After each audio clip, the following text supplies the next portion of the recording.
En la costa malagueña sobreviven aún algunas embarcaciones capaces de contar historias de tradiciones. Una de ellas es la Rosario y Ana, la que están viendo en esa imagen en directo. Una barca de Jávega, nacida en los años 30 y moldeada por manos artesanas que entendían el pulso del Mediterráneo. Tras décadas de travesías, reparaciones y cambios de dueño, su destino parecía incierto, hasta que un grupo de amigos la descubrió varada en Astilleros Nereo. Lo que comenzó como una oportunidad inesperada para devolverla al mar se transformó en un compromiso profundo con la cultura marinera de Málaga, de este grupo de modernos javegotes. Buenos días, es jueves 4 de diciembre, una jornada en la que esa Jávega, ya la han visto, ocupa la portada de este programa, en el que hoy también es protagonista Manuel José García Caparrós. Desde primera hora de la mañana se suceden los actos de homenaje que se llevan a cabo en la esquina de la Alameda de Colón, donde se encuentra la placa conmemorativa. Primer año en el que las hermanas además han podido ya acceder a los documentos oficiales sobre lo que pasó con su hermano aquel día. En un día en el que además desde el pasado año 2022, desde el año 2022, celebramos el Día de la Bandera para recordar cómo los andaluces salimos a la calle para pedir más autonomía. Un asunto protagonista del que hablamos en este 4 de diciembre con nuestros tertulianos Claudia Luna Palencia, Antonio González. Bienvenidos los dos, buenos días. Buenos días, Paula. Oye, sois muy de celebrar el Día de la Bandera. Llevamos pocos años todavía, esto del 2020. Sí, no hay mucha tradición, pero bueno, tenemos que apuntarnos a esta celebración. Claro, y en algún momento habrá que empezar, ¿no? Claro. Las tradiciones. En fin, hoy les cuento también que el líder del Partido Socialista de Torremolinos ha sido denunciado por presunto acoso sexual. Una militante socialista ha entregado a la Fiscalía una batería de mensajes que, según denuncia, muestra insinuaciones y presiones por parte de este hombre. Se llama Antonio Navarro y hoy ya ha podido hablar el que es el responsable del Partido Socialista de Málaga, José L. Aguilar. Vamos a escucharle. Hemos puesto estos hechos en conocimiento de la Dirección Federal para que se pongan en marcha todos los trámites y desde luego en el momento que se abra cualquier tipo de diligencia pues iniciaremos los trámites para la suspensión de cualquier militante que tenga comportamientos de esta naturaleza. ¿Qué os parece? Deleznable, terrible. Como mujer, como ser humano, me parece que además el PSOE, que se supone que defiende una bandera feminista, progresista, de cuidar el tema de la violencia contra las mujeres, del respeto, de la integridad, y que estén sucediendo estos casos, y bueno, lo que ha sucedido ahora también, las denuncias que hay contra uno de los asesores de la Moncloa, ¿no? Que ha sido, sí, también a nivel nacional. Ya está haciendo esto muy recurrente y preocupante. A ver, Claudia, yo creo que el PSOE, como partido político, que siempre ha abanderado la lucha feminista y también ha sido muy beligerante con este tipo de comportamientos, como pueden ser los acosos sexuales, es el primer interesado en sacar las manzanas podridas del cesto. A mí me ha gustado escuchar a José L. Aguilar Román, que en el momento en el que se inicien algún tipo, o se acuerden algún tipo de diligencias previas por estos hechos que pueden ser constitutivos de delito, que se suspenderá de militancia al portavoz del PSOE en la corporación de Torremolinos. De momento a la espera un poco de ver qué pase, ¿no? Y que si claro, se abre realmente diligencias contra esta persona. Y es que además esto llega en un muy mal momento cuando llevamos meses escuchando de cómo se han destapado los casos de Koldo, de Ábalos, de Aldama, sobre todo las conversaciones entre Ábalos, Aldama, y que bueno, pues perdón la expresión, pero bueno, de puteros no se les baja en el argot nacional, es la realidad. Entonces es muy preocupante que esto esté pasando. Bueno, para contestar a Antonio, nuestros compañeros de Diario Sur publican que Ferraz tenía ya en junio la denuncia por presunto acoso sexual en Torremolinos. Desde junio, julio, agosto, septiembre, octubre, noviembre, diciembre, 6 meses. Pues si se ha actuado de esa manera, se ha hecho mal y tarde, porque se debe mantener un criterio de tolerancia cero hacia ese tipo de comportamientos, sobre todo pensando en las víctimas. Algo podrían haber hecho, ¿no? Claro, que hay que sacarlas. Digo yo, en 6 meses le había dado de tiempo, esa situación, ¿no? Y más si hay elementos probatorios, como pueden ser mensajes de WhatsApp, ¿no? Bueno, pues en 6 meses, si se confirma la información que publican nuestros compañeros de Diario Sur, Ferran no ha tenido tiempo para hacer nada con este hombre, como decían. Bueno, pues que se ha sido denunciado por ese acoso a una militante del partido a la que mandaba WhatsApp. Junto a esto, 2 casos que nos hemos encontrado también esta mañana relacionados, primero con una menor de 2 años que ha dado positivo en cocaína tras retirar la custodia a sus padres por desnutrición y suciedad en Málaga.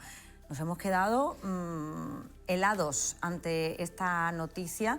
De momento la niña, bueno, la Junta de Andalucía ha asumido la tutela de esta menor que acudió, a la que llevaron sus padres al hospital, pues bueno, y estaba en malas condiciones y además pues cuando le hicieron esa analítica tenía cocaína, además de síntomas de desnutrición y suciedad en Málaga.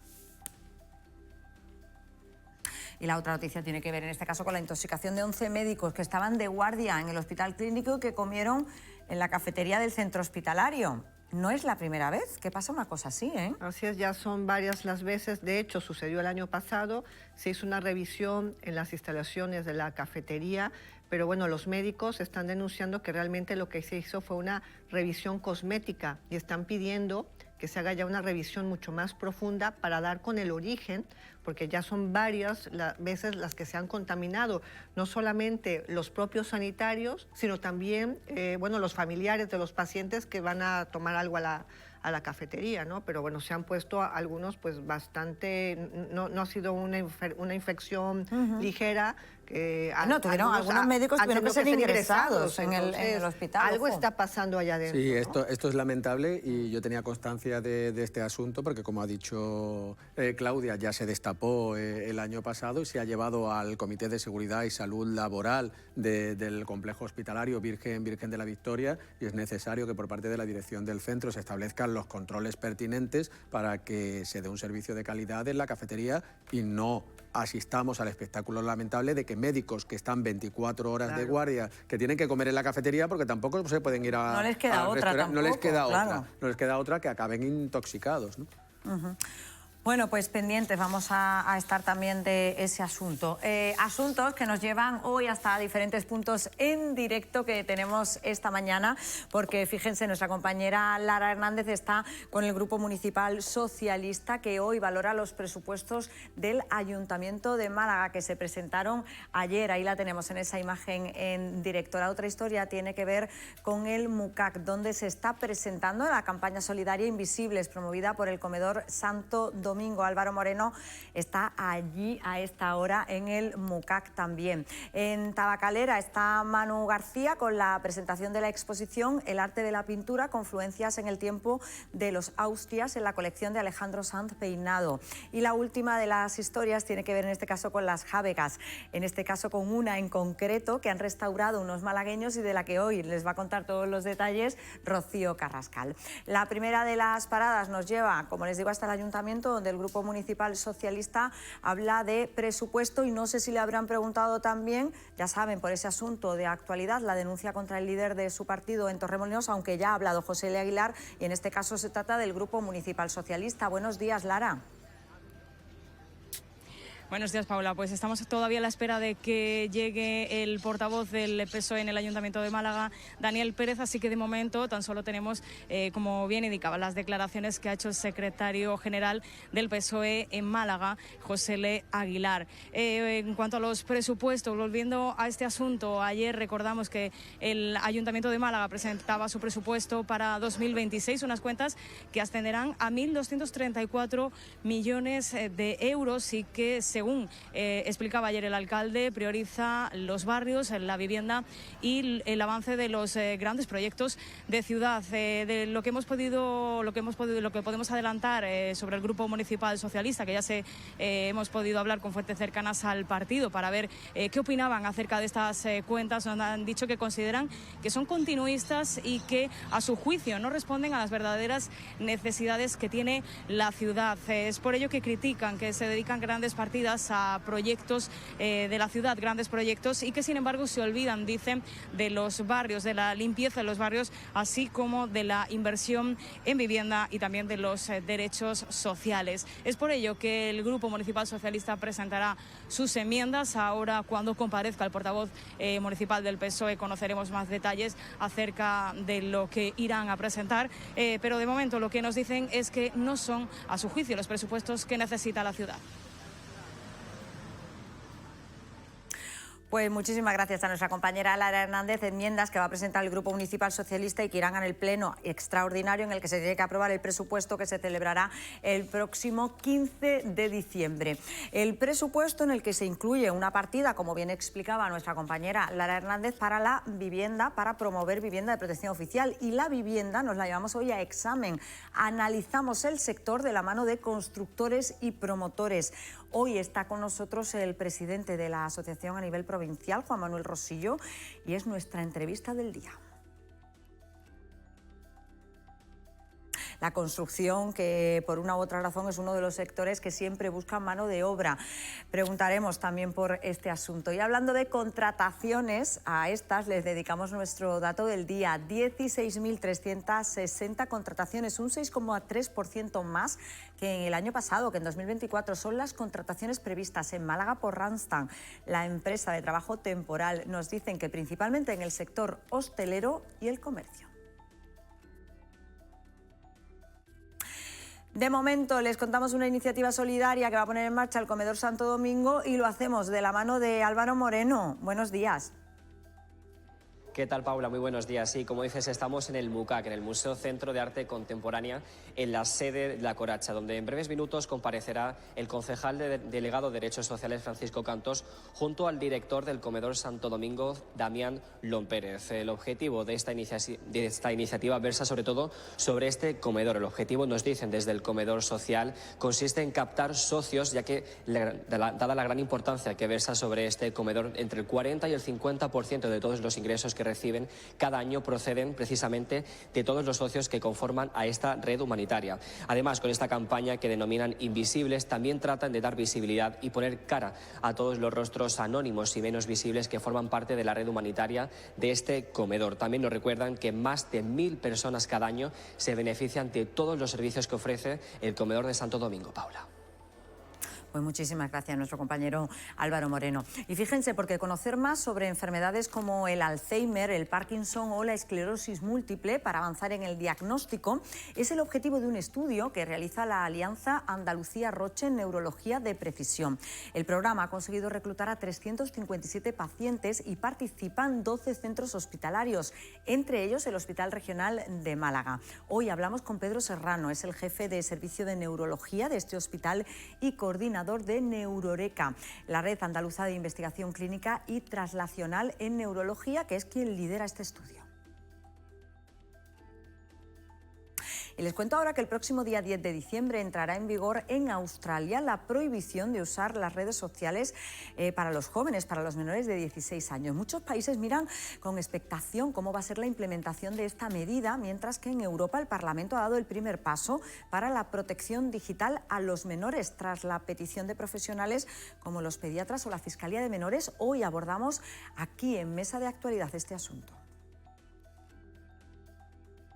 Además, tiene que ver con la pregunta que les lanzamos hoy a ustedes. ¿A qué edad le han dejado a su hijo un móvil o a qué edad le dejarían un móvil? Escuchen. Pero estoy consiguiendo que cada 10 minutos paren un cuarto de hora. Así poco a poco le voy quitando el móvil. Pero se lo llevan al instituto y eso, ¿no? Y después cuando salen, quedan con él y ya está, quedan entre ellos. Y lo veo un peligro también. Si no sabe utilizar, es un peligro. A mí me parece que las redes sociales las tenían que quitar enteras, porque hay mucha, no solo menores, sino hay mucha gente que te insulta o te agrede y no le vemos la cara, no sabemos quién es, y mucho menos ya los menores de ver gente que no sabemos la cara que tiene. Me parece totalmente muy bien que hasta que lo prohibieran, porque sé que ya lo están poniendo en los colegios a niños de 10 años y me parece un error totalmente. Pues es el asunto que abordamos en un ratito. Además lo haremos con experta, con una psiquiatra especializada en jóvenes que también es pediatra. Pendientes también de la escalada de tensión entre Venezuela y Estados Unidos. Hoy hablamos con la comunidad venezolana en Málaga, que saldrá el sábado a la calle en una marcha por la paz. De momento nos vamos a la playa porque hoy les acercamos a la historia de un grupo de amigos que un día decidió recuperar una jávega. Hoy nos acerca esta historia Rocío Carrascal. Buenos días. Buenos días, Paula. Buenos días, Málaga. Pues efectivamente, aquí estamos en la playa de Pedregalejo, que es el lugar donde se encuentra varada la jávega que tenemos a nuestras espaldas. Tenemos que decir la barca de jávega, porque nos han explicado que ese es el término pues correcto, porque la jávega es el arte de pesca. En este caso, bueno, pues qué mejor día hoy que el Día de la Bandera para hablar de tradiciones. ¿Y qué tradición más importante hay en Málaga que la carpintería de ribera tradicional, que es, pues como decimos, el patrimonio marítimo más valioso que tiene la bahía de Málaga? Tras pasar por distintos propietarios y también distintos escenarios como Huelino Nerja, esta embarcación llegó a manos de un grupo de apasionados del mar y de la historia que decidieron devolverle su esplendor. Su objetivo no es otra cosa que restaurarla con rigor histórico y mantener viva una tradición milenaria ligada a la identidad de los barrios marineros. Hoy les explicamos qué es una jávega. Bueno, pues será en un ratito cuando volveremos a la playa de la mano de Rocío Carrascal. Y la otra historia tiene que ver con la cultura y la exposición que se inaugura esta mañana en Tabacalera bajo el título El arte de la pintura, confluencias en tiempo de los Austria, en la colección de Alejandro Sanz Peinado. Manu García está allí. Buenos días, Manu. Hola, ¿qué tal? Buenos días, Paula. Desde hoy hasta el próximo 30 de septiembre se puede visitar esta exposición aquí, en el MET, en el Málaga Espacio Expositivo de Tabacalera. Esta exposición está compuesta por más de 80 obras entre pinturas y tapices de los siglos XVI y XVII de la colección de Alejandro Sanz Peinado y que refleja, como pueden ver, el arte del siglo de oro español y de la Europa de los Austrias. Algunas de las obras que componen esta exposición la firman autores de renombre como Francisco de Zurbarán, que lo están viendo en estos momentos, Pedro Pablo Rubens o Anton van Dyck. Para poneros en contexto, la colección de Sanz Peinado se gesta a lo largo de 3 décadas. Sus comienzos se centraron en la pintura holandesa, pero poco a poco empezó a interesarse por la pintura flamenca y, dada la vinculación de estos territorios con la monarquía de los Habsburgo, también por la pintura española del siglo de oro. A partir de estos pilares se traza esta exposición que abarca un recorrido cronológico de principios del siglo XVI hasta el año 1700, año que marcó el final de la dinastía de los Austria. Por cierto, que esta muestra es solo la primera fase de un gran proyecto expositivo, puesto que continuará en un futuro con otra exposición. Asuntos que completamos. Muchas gracias, Manu. A esta hora con las portadas de los periódicos locales, ya que tenemos las 4 portadas de periódicos locales. Fíjense la imagen y el titular de portada de Diario Sur: al camión volcado que obliga a cerrar el tráfico en la A92 a la altura de Antequera. Ha tenido ese accidente lugar a las 5 de la mañana y también llevan a portada nuestros compañeros de Diario Sur: denunciado por presunto acoso sexual el líder del PSOE de Torremolinos. ¿Ese escote lo has tenido siempre? Era una de las preguntas que le hacía por WhatsApp ese líder responsable del Partido Socialista de Torremolinos a una militante a través del WhatsApp, como les digo. Málaga Hoy también a portada, la foto de portada y el titular: para una militante denuncia por presunto acoso sexual al secretario general del Partido Socialista de Torremolinos. La denuncia contra Paco Salazar no llegó al comité antiacoso del Partido Socialista. Eso hace referencia en este caso a nivel nacional. En la portada de La Opinión de Málaga, una militante del PSOE denuncia a Antonio Navarro, secretario general en Torremolinos, por acoso sexual. La denuncia fue presentada por una militante socialista ante la sección de violencia sobre la mujer de la Fiscalía Provincial de Málaga el pasado 10 de noviembre. Y en El Español de Málaga tenemos esta foto de portada: Málaga tasa en 30 millones sus suelos en la térmica. Hotel de lujo y oficinas. En este caso hace referencia a los terrenos del Ayuntamiento de la ciudad. Portadas de todos saben de los periódicos locales, que completamos como siempre con la previsión del tiempo, que hoy viene marcada por cielos poco nubosos, aumentando durante el día cielos muy nubosos, acompañados de precipitaciones débiles a moderadas en el interior y débiles y poco probables en el litoral. Temperaturas mínimas con pocos cambios y máximas en ascenso. Hoy en la capital oscilamos entre una mínima de 9 y una máxima de 20 grados, vientos que soplan moderados de componente oeste. Situación del tráfico que completamos a esta hora, situación del tiempo que completamos a esta hora con el tráfico. Para ello nos vamos al Centro Municipal de Control de Tráfico. Buenos días. Buenos días. ¿Cómo se circula a esta hora por las carreteras de la capital? Pues en estos momentos tenemos tráfico fluido por casi toda la capital, excepto en la zona de entrada a Málaga por Avenida Juan 23 hacia Plaza Manuel Azaña, que tenemos un poco más intensidad en el tráfico. Desde aquí, como siempre, recomendamos el uso del transporte público. Pues Esther Sánchez, desde el Centro Municipal de Control de Tráfico, muchísimas gracias. Bueno, pues tiempo y tráfico que como cada día nos sirve para ir a la entrevista del día. Saludamos a esta hora a Juan Manuel Rosillo, que es el presidente de la Asociación de Promotores y Constructores de Málaga. Bienvenido. Muy buenos días, Paula, ¿qué tal? Ay, la vivienda, que prácticamente todos los días hablamos de vivienda. Pues sí. Yo no sé qué se siente siendo el presidente. Todos los días y además durante ya hace muchos años. Claro, vamos repitiendo un poco. ¿Cómo se siente la Asociación de Promotores y Constructores estando siempre bajo el foco? Bueno, como somos empresarios somos siempre positivos y es cierto que el tema de la vivienda todavía es un problema no resuelto, es un tema complejo. Pero siempre somos positivos y entre las administraciones y el sector pues tenemos la responsabilidad de seguir avanzando para llegar a una solución a realmente esa crisis que hay de oferta. Porque realmente creo que es importante, todos estamos de acuerdo que estamos ante una crisis de oferta. El sector, por muchas circunstancias, no es capaz de ofrecer el número de viviendas que demanda la sociedad y ese es el camino que tenemos que solventar de manera conjunta. ¿Esto se veía venir? Ustedes que son empresarios, que son expertos... Sí, los datos siempre están ahí. Es decir, el Banco de España, y es repetitivo, en España faltan 600.000 viviendas aproximadamente. De esas 600.000, 200.000 faltan en Andalucía y un 30% de esas 200.000, aproximadamente 60.000, faltan en Málaga y su provincia. A día de hoy, el crecimiento natural de Málaga y su provincia demanda unas 10.000, más o menos, al año.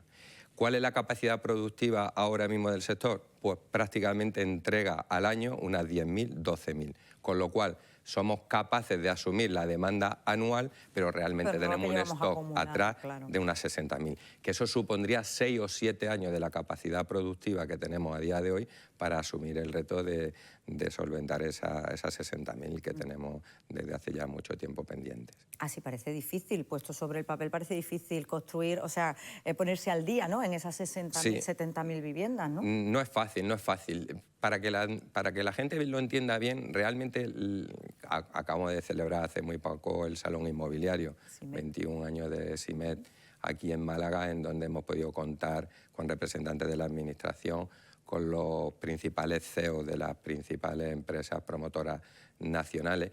Y Málaga tiene un problema específico que a lo mejor no lo tiene otras ciudades en Andalucía, como por ejemplo Sevilla, y es la disponibilidad de suelo finalista. Para que la gente lo entienda, ¿qué es suelo finalista? El 98% de las empresas promotoras que han estado presentes en el Salón Inmobiliario, trabajan sobre suelo finalista. Suelo finalista es aquel suelo que, de carácter general o de forma sencilla, la única tramitación administrativa pendiente que tiene es pedir una licencia de obra al municipio. Esa licencia de obra más o menos puede tardar 1 año y la fase de ejecución de obras pues 2 años. En total 3 años. Sobre el suelo finalista disponible podemos entregar la vivienda en 3 años. ¿Se puede mejorar el plazo de la otorgación de licencias? Claro que sí.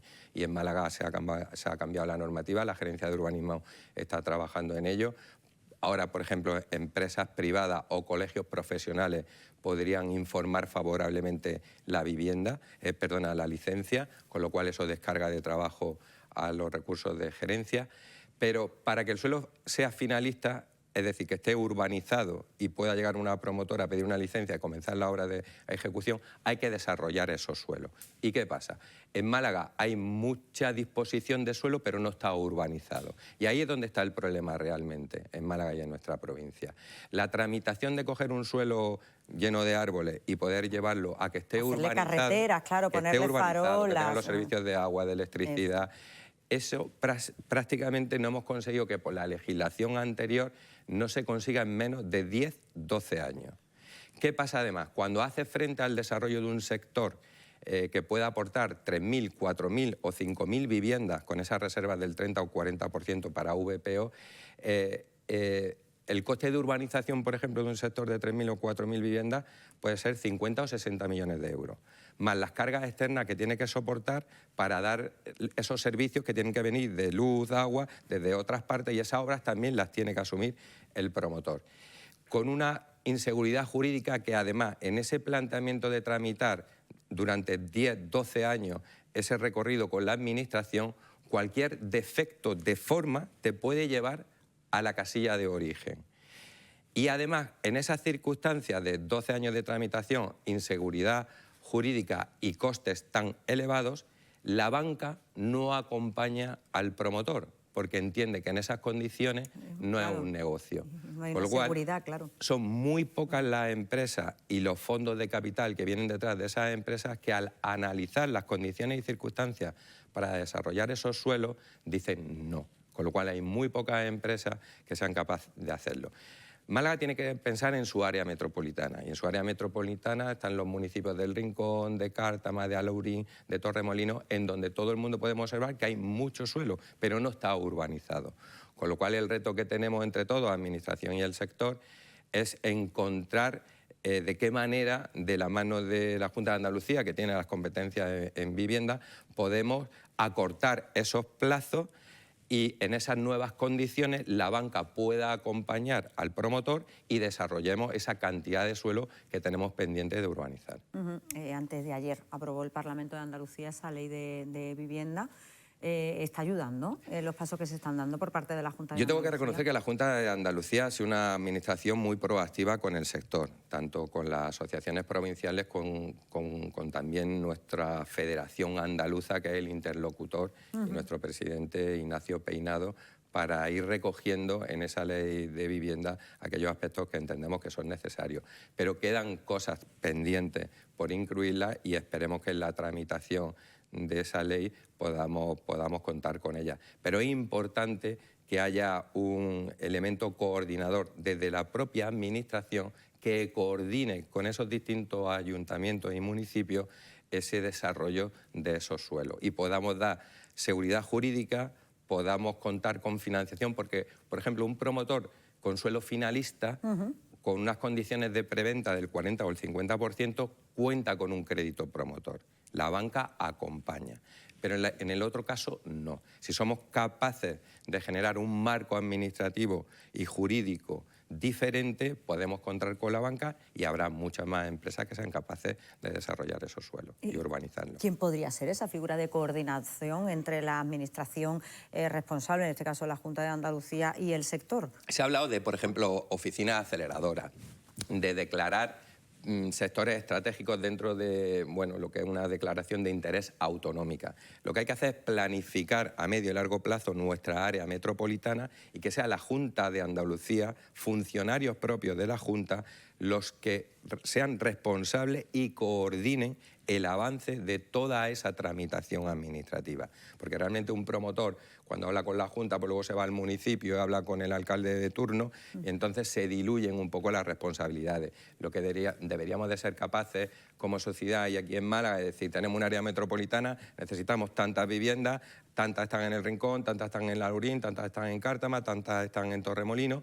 Vamos a determinar cuáles son esos sectores, cuántas viviendas vamos a poner en el mercado y que la tramitación administrativa de esos suelos sea responsabilidad de la Junta de Andalucía de la mano del promotor y que sean ellos los que vayan coordinando todos esos informes que se necesitan, sectoriales, para poder hacer una estimación de que en 3, 4 años pudiéramos pasar de un suelo lleno de árboles a un suelo lleno de calles con sus servicios y con parcelas en disposición de poder comenzar las obras de ejecución de la edificación. O sea que se podría reducir el tiempo de 10 años a 3 o 4. Podría ser un objetivo. Esa figura no existe a día de hoy. A día de hoy no, todavía no hemos sido capaces, pero todos somos conscientes de que ese es el análisis y de que esa es la manera, por lo menos, así lo vemos desde nuestro sector, y también es reconocida esta postura por parte de la Administración, de que sería una manera viable de solventar el problema que tenemos como sociedad, y aquí especialmente en Málaga. Entiendo que están trabajando en ello, entonces. Todos los días. Pero bueno, de momento no hay fecha para esa figura y esa coordinación, entiendo también. No, todavía no tenemos avance. La ley de vivienda va a aportar cosas muy positivas y realmente se está trabajando. También, sobre todo por hablar de vivienda asequible a un precio razonable a nuestra clase media, ¿no? Porque también hay que reconocer que en vivienda de protección oficial se ha avanzado bastante. Se ha avanzado bastante porque se han actualizado los módulos de venta de la VPO, se ha actualizado el perfil a través del IPREN del posible comprador.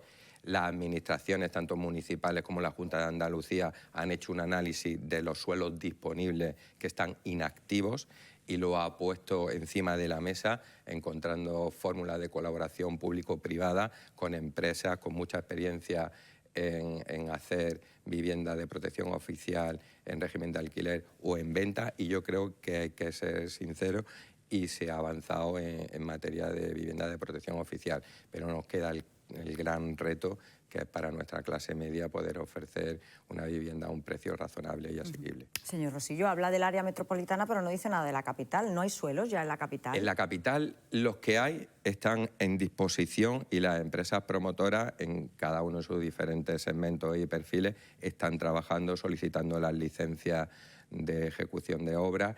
Y la capital también tiene el confinamiento natural por su geografía de lo que hay. Entonces, en los suelos que son finalistas en Málaga, a día de hoy, claro, privado, a día de hoy, siempre hay una oportunidad de negocio en donde los promotores están trabajando y vemos unas cuantas grúas en nuestra ciudad realizando y ejecutando vivienda. Y esos suelos públicos que estaban inactivos, pues tanto el Ayuntamiento de Málaga está haciendo un esfuerzo, y la Junta de Andalucía también, en ponerlo al servicio con pliegos de condiciones razonables para que el promotor privado pueda también generar VPO.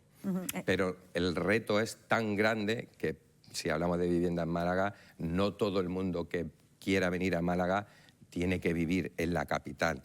Pero tenemos una magnífica área metropolitana, que luego también tendremos que hablar de esa infraestructura. De la movilidad, claro, ese es el problema. De movilidad, que es, bueno, pues otro tema importante a tratar. Y yo creo que la sociedad malagueña se está movilizando y somos todos conscientes que hace ya prácticamente 20 años que no se hace una gran infraestructura en Málaga, por criterios seguramente políticos, porque esas inversiones sí se están dando en otras zonas, y realmente como responsable de nuestro gobierno a nivel nacional, pues con otros criterios esas grandes inversiones e infraestructuras no se están dando en nuestra provincia y serán necesarias, y ya vamos tarde para acometer esa movilidad y garantizar esa calidad de vida que Costa del Sol y Málaga siempre ha ofrecido en los mercados internacionales y en el mercado nacional. ¿Cómo van a terminar el año el sector? El sector va a terminar bien. Como te decía, vamos a entregar unas 10.000 viviendas. Tenemos retos también en el sector de la construcción, porque como bien todos sabéis, todavía no hemos sabido movilizar a nuestra gente joven para que vean en el sector de la construcción un futuro en donde la construcción ha cambiado muchísimo. Son trabajos muy especializados, con mucha formación complementaria, con un horario muy reglado, con retribuciones superiores a otros sectores, pero realmente no sé, la sociedad y la gente joven sobre todo no asocia un futuro profesional en el sector de la construcción, y ese es un reto que tenemos. Porque falta mano de obra. Falta mano de obra. En otros años además nos han acompañado gente que ha venido de otros países, pero tampoco se están dando esas circunstancias en estos años. No somos capaces de atraer gente de otras zonas para incorporarla al sector. Se está invirtiendo mucho en industrialización para que la mano de obra cualificada acompañe también a sistemas constructivos más basados en productos que vengan desde fábrica y podamos colocar en obra, pero ahí queda mucho camino O sea, todavía. traerlo directamente. Sí, intentar que los centros de trabajo sean fábricas. Se ha avanzado mucho, por ejemplo, en fachadas prefabricadas. De manera general, pues, normalmente las fachadas son albañiles que van levantando ladrillo uno tras de otro y vamos cerrando los edificios. En Teatino hay un catálogo excepcional de fachadas prefabricadas que vienen desde una fábrica y con una grúa se van colocando esas piezas y vamos cerrando el edificio. También los cuartos de baño vienen industrializados, vienen en un paquete completo y cuando la estructura está abierta con una grúa se introduce el cuarto de baño y no tiene que haber alicatadores, soldadores, fontaneros y electricistas, sino que viene ya en un paquete completo. Las grandes promotoras están invirtiendo mucho dinero en industrialización, pero bueno, es un camino que estamos comenzando y todavía a medio y largo plazo pues seguramente aportará cosas muy positivas, pero en el corto plazo la industrialización no va a solventar el problema de mano de obra cualificada que tenemos. Claro, ¿cuántos faltan? ¿Tiene un cálculo el sector? Pues no te podría decir, pero bueno, vamos a ver, pues pueden faltar en Málaga unos 20-25.000 trabajadores a incorporar al sector, sobre todo con los retos de aumento de capacidad productiva que necesitamos. Porque a día de hoy, claro, me imagino que se rifarán a los trabajadores con la cantidad de trabajo que hay, ¿no? Pues sí, los que hay son buenos, es decir, trabajo en la construcción no falta y con el paro juvenil que tenemos, el hecho de plantearnos, porque formación hay disponible, la Fundación Laboral hace un magnífico trabajo. Claro, la formación profesional, ¿no? La formación FP. profesional, dual, FP y la Fundación Laboral. Formación hay a disposición. Lo que falta es esa intención de que nuestra gente joven se acerque a esos centros, se forme y se vaya incorporando a los centros de trabajo. Bueno, pues Juan Manuel Rosillo, muchísimas gracias por habernos acompañado esta mañana. Ha sido un placer. Es un placer, como siempre, hablar del sector que, como decía yo, hablamos todos los días prácticamente de la vivienda y hablar con los protagonistas. Pues asunto el de la vivienda, del que vamos a hablar ahora con nuestros tertulianos, con Claudia y con Antonio. A ver, ¿quién empieza? Me parece muy interesante todo lo que ha dicho Juan Manuel. A lo mejor va a coincidir Antonio, la vivienda está metida en un embudo. ¿Y cómo vamos a sacar a la vivienda de ese embudo? Málaga está posicionada y recomendadísima en todas las revistas internacionales como una de las ciudades de mejor calidad de vida de España.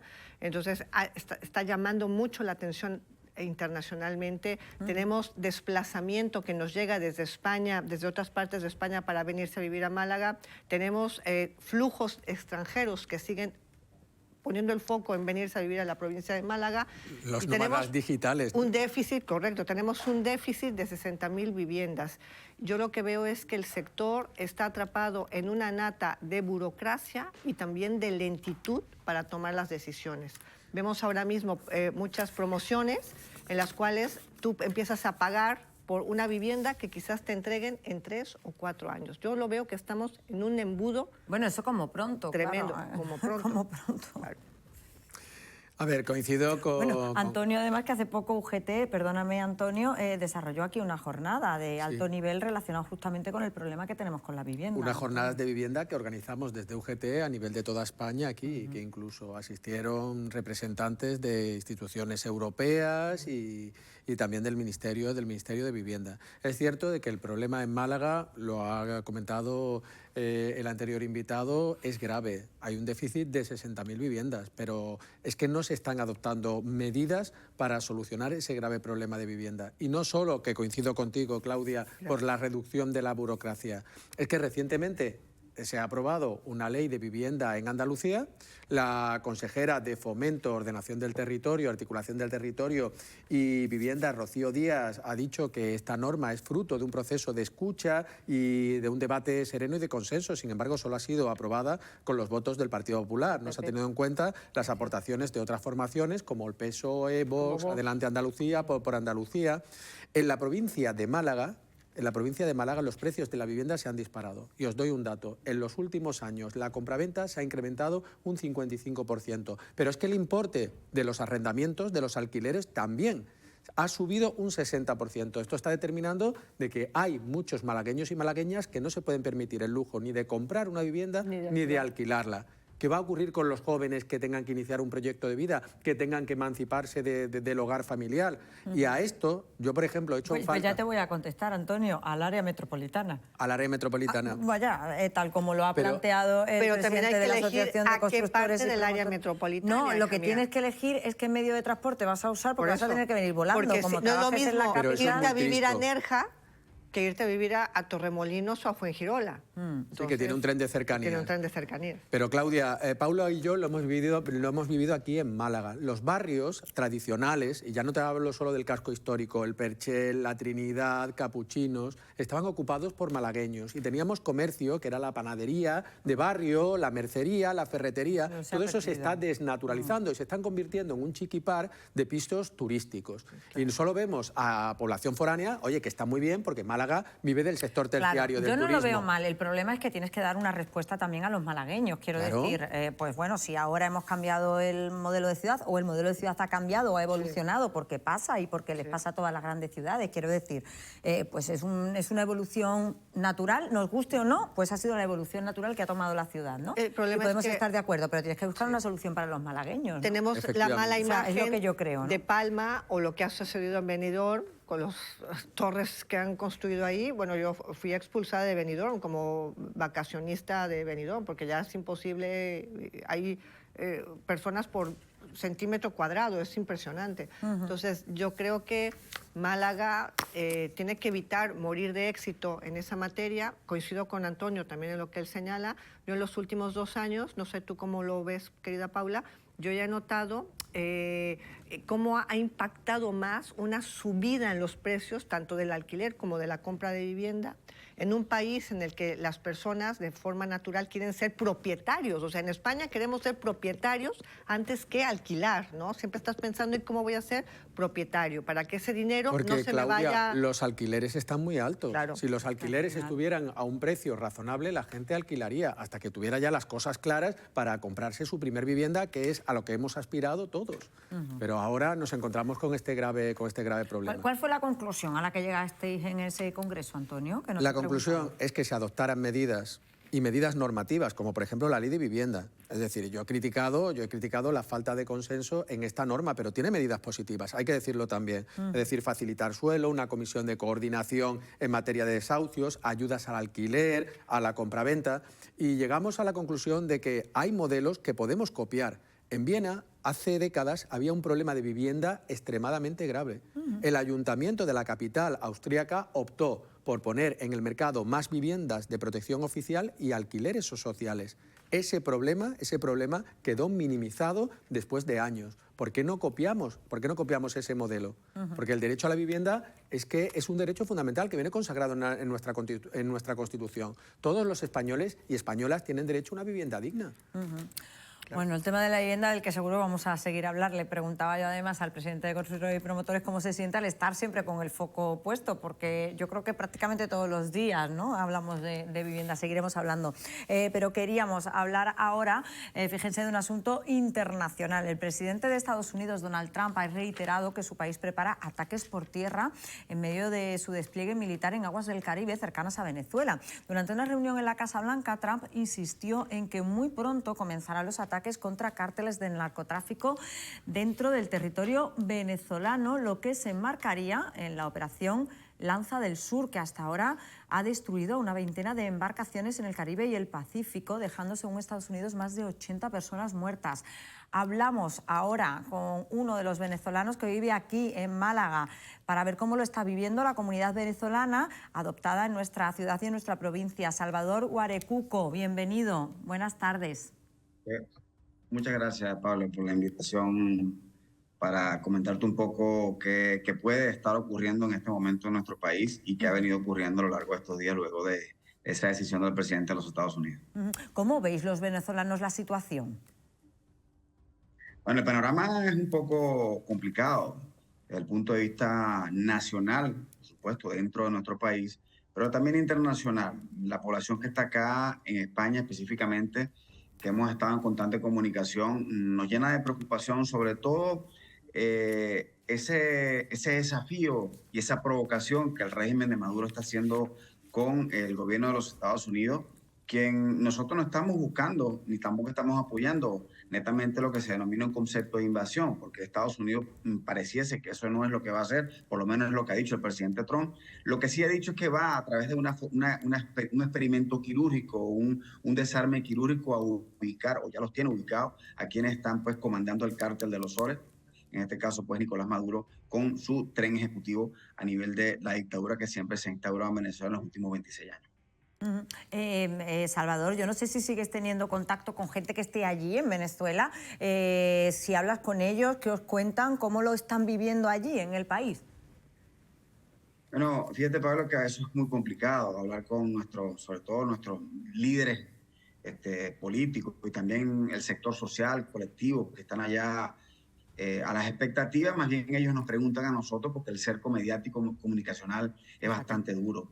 Es muy peligroso, es un riesgo que se presenta para las personas que están allá en Venezuela hacer comentarios, por lo menos darnos información, porque sin duda alguna pues que el régimen ha acercado y ha acechado las comunicaciones que a veces cuesta arriba dar una información veraz con los que están allá, y ellos más bien nos piden información a nosotros. Están preocupados, están alertados, hay tensión, muchos preocupados, sobre todo por el área costera, que es donde están ubicados la flota estadounidense, específicamente en la región del suroccidente, que es como decir aquí Andalucía, Málaga, que es la zona costera. Allá hay una zona que se llama Falcón y La Guaira, donde está el aeropuerto de Maiquetía. Esas zonas allí es donde están bastante pendientes los venezolanos que piden por esa zona, porque es en lo que está latente la posible intervención de Estados Unidos.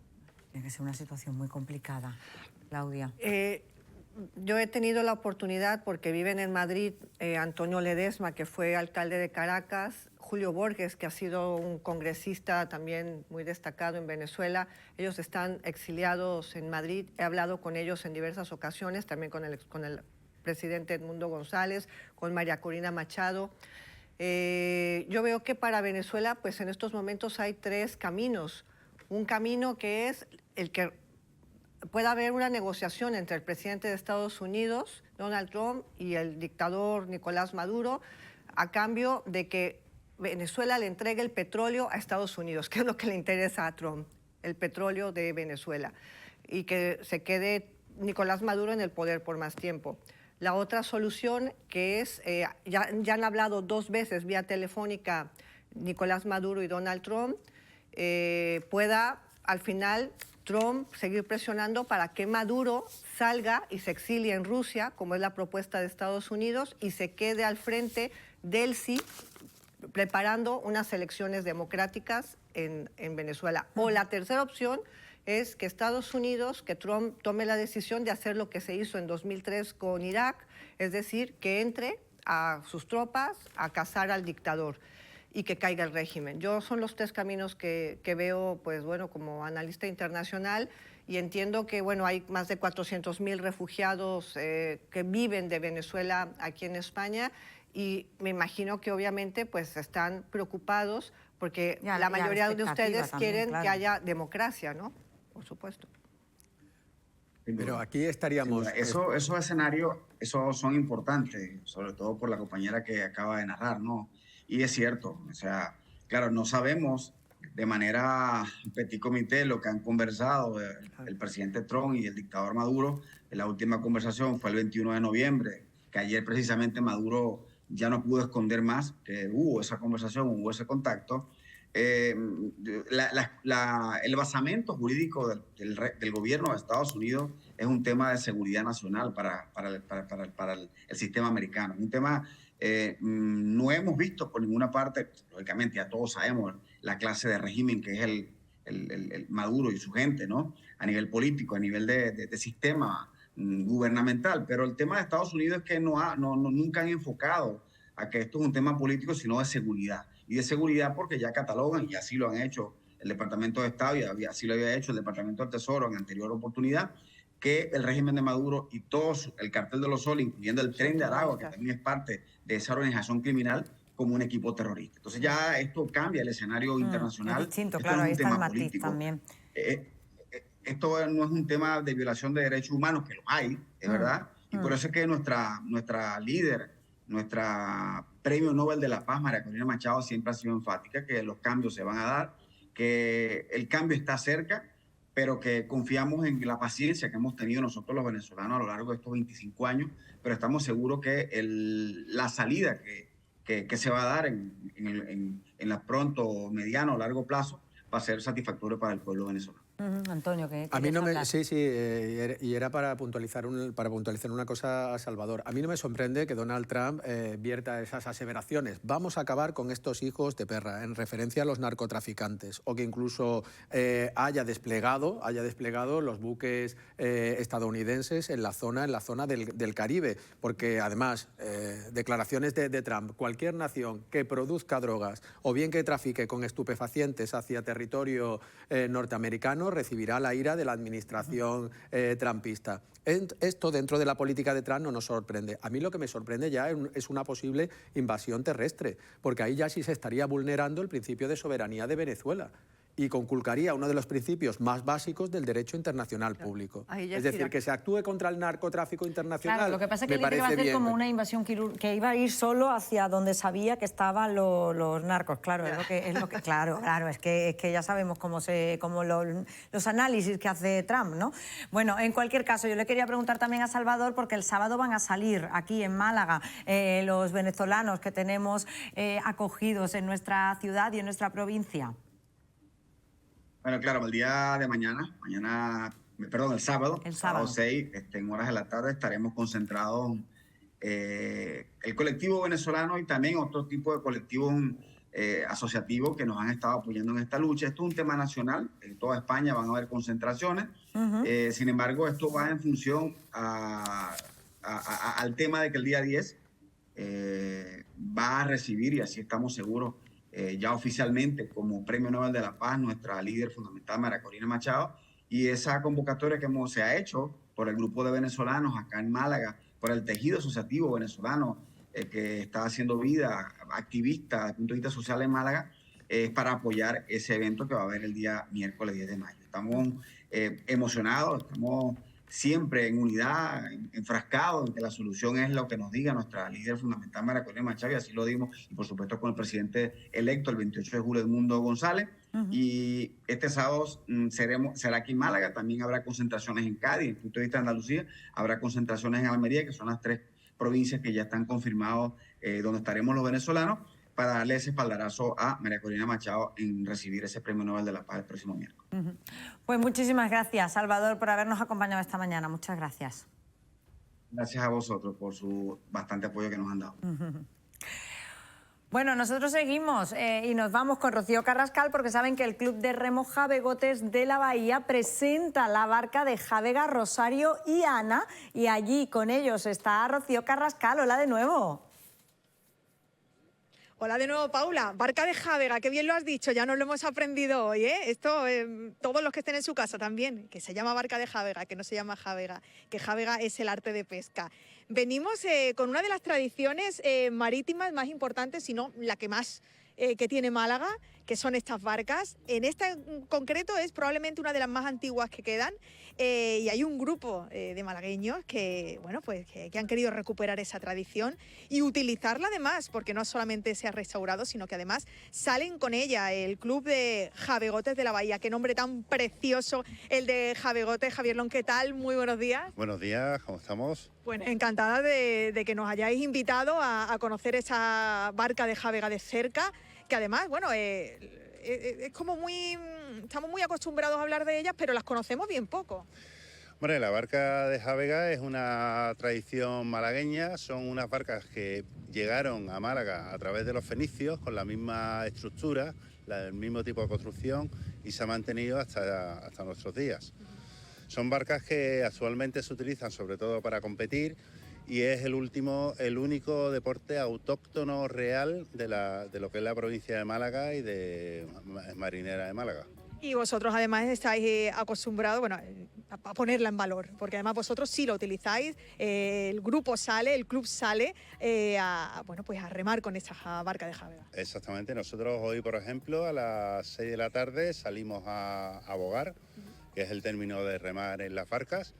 y salimos 2 o 3 veces en semana, siempre y cuando el tiempo lo permita, sobre todo la mar manda. Si vemos que hace mal tiempo, mala mar, pues no salimos, pero bueno, sí, aprovechamos mucho el poder disfrutar de nuestra bahía de Málaga a través de una barca de Jávega, que es algo pues incomparable, o sea, un lujo. ¿Cómo surgió la idea? Porque además esta barca ha dado muchas vueltas, ha estado en Nerja, ha estado en Welling. ¿Cómo llega hasta vosotros? Pues esta barca nosotros empezamos a utilizarla en 2021 de la mano de Astilleros Nereos, que lo conozco me dijo, oye, la barca necesita un equipo, y como estábamos en el equipo de rugby, con la pandemia sin poder hacer deporte, pues en 2 días ya teníamos un equipo de 15 personas pues para empezar a abogar con la barca y empezar a utilizarla. Gracias a esto conocimos al dueño de la barca, que es Fernando Dols, que es un señor que es mayor, está impedido y vive en Nerja, y hicimos una travesía. Nos fuimos con la barca a remo de Málaga a Nerja, son 47 kilómetros por mar, para poder llevársela a su dueño para que la viera. Gracias a esto le solicité al dueño, al armador, ¿no?, digamos, de la barca, que nos cediera a nosotros la barca porque necesitaba unas reparaciones importantes, y me puso solamente una condición: monta un club de remo y os cedemos la barca. He dicho y hecho, en 2 meses montamos un club de remo con su directiva, con todo lo que precisa, y empezamos un proceso de restauración bastante arduo, complicado, porque la barca pues presentaba bastante deficiencia. Montamos un astillero improvisado en mi casa, nos la llevamos a una finca que tengo en el campo y montamos un astillero, y la barca pues le hemos hecho una reparación bastante importante, donde pues le hemos cambiado más del 80% de lo que es la barca original. Todo con la ayuda de un carpintero de Ribera jubilado, que nos dirigió lo que es la obra de una manera desinteresada, y gracias a él, que se llama Rafael Serrano, pues conseguimos hacer lo que tenemos hoy aquí, pues una barca ya casi centenaria, que le hemos dado pues unos 50, 60 años más de vida. Javier, brevemente, pero sí que me gustaría destacarlo, las características de una Jávega con respecto a otro tipo de barcas, porque además tiene elementos que son muy curiosos. Bueno, las características de las barcas de Jávega son, por ejemplo, esta se construyó para pescar y es una barca pesada. Esta no es una barca dentro de la Asociación de Remo Tradicional, que es la ART, no tiene una categoría de competición. Nosotros no competimos con esta barca. Y tiene características, pues bueno, todo se hace de manera tradicional, todo lo que es la reconstrucción, los remos, todos de madera, y es un trabajo sobre todo que se hace en equipo. Aquí lo que se trata es de que trabajemos en equipo y podamos organizar buenas salidas y sobre todo enseñar y aprender el arte de compartir algo tan milenario como son las barcas de Jávega. Unas 8 personas componen este equipo. Sí me gustaría destacar, porque además me ha parecido muy curioso. Yo no sé si nos estáis viendo bien, Paula, este elemento de aquí, ¿para qué es, Javier? Esto es el tocao.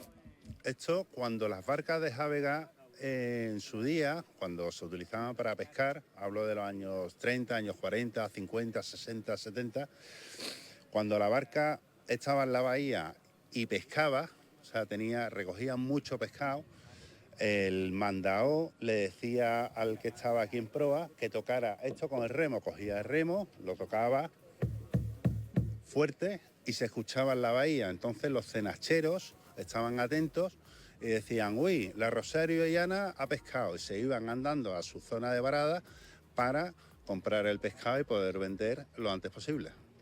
Sí que me gustaría, Tony, vente. Mira, vamos a llamar a Tony Albadalejo porque ha sido el que se ha encargado además de toda esta maravillosa decoración que lleva la barca, todos estos dibujos. ¿Cómo partió la idea de este diseño? Pues mira, aquí manda la tradición. Yo no he podido hacer lo que a mí me diera la gana. Tenía que hacer unos claveles, tenía que hacer un ojo, tenía que hacer el camaleón.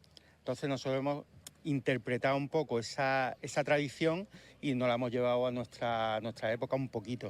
O sea, entonces hemos ampliado los claveles, es casi una barca, es la barca de los claveles, porque es enorme los claveles. Y entonces ese era el sentido era quedar con la tradición y darle nuestro toque un poco especial, aportar un poquito, pero siempre dentro de esa tradición. Los colores tienen que ser los mismos, todo igual.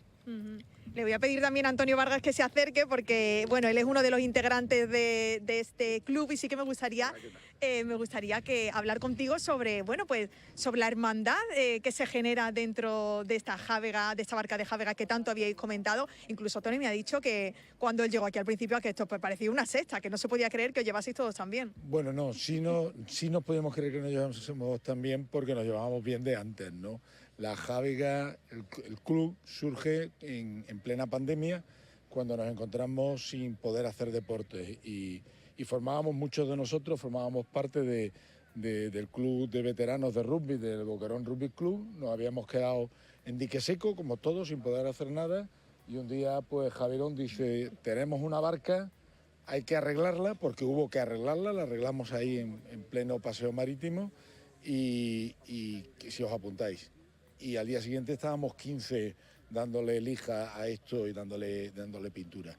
Luego, bueno, pues te comportas como una familia porque a diferencia de otros deportes muy nobles también, lo que sí aprendes aquí, igual que en el rugby, es que no puedes ir por libre. O estamos todos o no estamos ninguno, y si uno falla, fallas tú, fallas todos, y las consecuencias son para todos, para ti también el primero. Entonces, bueno, la verdad que la sensación de hermandad es enorme. Luego ya, bueno, pues nos hemos ido incorporando amigos de todas las procedencias, más gente del club, con lo cual nos viene además un entrenamiento magnífico, ¿no? Y chicas también, hay que decirlo. También chicas, sí, esto es un club muy inclusivo. Vamos, aquí es un club donde, bueno, empezamos chicos, pero inmediatamente se quisieron apuntar también pues las mujeres de algunos de nosotros, amigos, amigas, ¿no?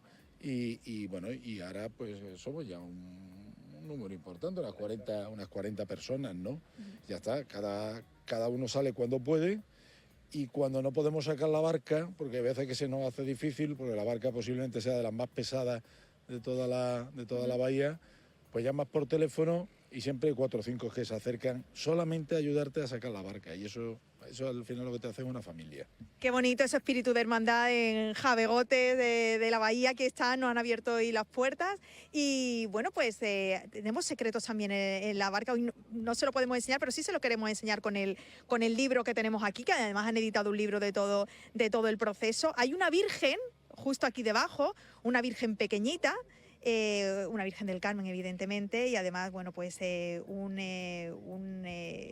emblema que guía a este club, y una carta, porque nos han dicho que todas estas barcas tienen que llevar una carta de la baraja española, pues también está metida ahí debajo. Uno de los secretos que tiene esta barca de jávega, que hoy les hemos querido acercar, y además ya nos han emplazado para cuando llegue la primavera que vengamos un día con ellos, con los javegotes de la bahía, a montarnos aquí, en Rosario y Ana, y a salir a dar una vueltecita por la bahía malagueña. Así que ya lo saben, dentro de unos cuantos meses aquí estaremos.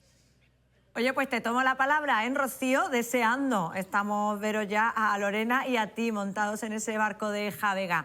Mil gracias por contarnos todos esos secretos a Rocío Carrascal y a Lorena Aragón, que es la cámara que va con ella. Muchísimas gracias a las dos y a estos chicos, a este grupo de malagueños que ha recuperado esa barca de jávega.